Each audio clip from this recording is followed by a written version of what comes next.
Mr. President, thank you very much for having me. Good evening. We begin tonight with an unusual moment from the Oval Office this week, one that has raised fresh questions about President Donald Trump's awareness and focus during official events. The incident took place during a formal ceremony honoring Apple CEO Tim Cook. Cook had traveled to the White House to announce Apple's plan to invest a staggering $100 billion into manufacturing here in the United States, an initiative that, according to Apple, will be implemented gradually over the next several years. But according to sources, this visit was not purely ceremonial. Behind the scenes, Cook was reportedly there to personally urge President Trump not to impose a new round of tariffs on imported iPhones. The timing is critical. Apple is set to unveil its newest iPhone model within weeks, and industry experts warn that tariffs of 25 to 40% could significantly raise prices. That kind of price hike on an already premium product could sharply reduce sales in the US and abroad. For Apple, avoiding those tariffs is a top priority. And political analysts say Cook's meeting was as much a strategic negotiation as it was a public relations event. Also present at the ceremony were Treasury Secretary Scott Bessent and Commerce Secretary Howard Lutnick. Both men were standing just a few feet away from the president. But what happened next caught the attention of many. While introducing his guests, President Trump praised Tim Cook as one of the greatest and most esteemed business leaders and innovators anywhere in the world.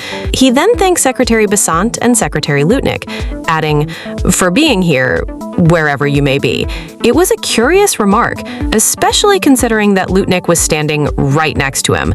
Moments later, Lutnick rose and said, "I'm right behind you." Video of the exchange shows President Trump appearing visibly startled, turning sharply toward Lutnick as though unaware of his presence until that moment. Observers noted that the president, speaking more slowly than usual during the event, seemed momentarily disoriented. Some commentators have even compared the incident to what medical professionals refer to as sundowning, a symptom of cognitive decline that can cause confusion and reduced awareness later in the day. Others suggest it could indicate vision or peripheral sight issues.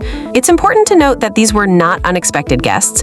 The president knew both Bessent and Lutnick were scheduled to attend the event, yet he appeared not to register their presence until directly prompted. Critics have been quick to point out the political double standard. They argue that if President Biden had experienced a similar lapse, the headlines would dominate the news cycle for days, with opponents questioning his mental sharpness. Yet in Trump's case, outside of a brief mention in the Daily Beast, the story has received minimal mainstream coverage.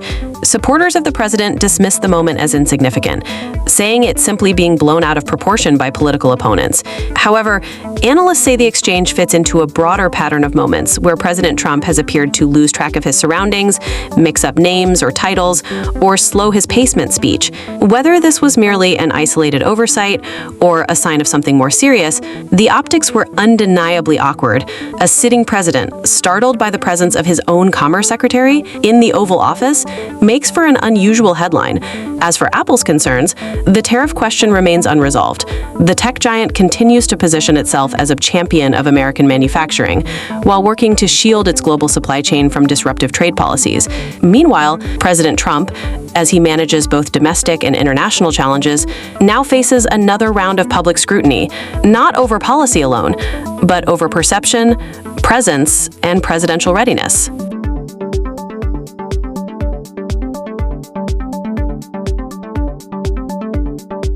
Please do like and subscribe and stay with us for more updates. Thanks for watching.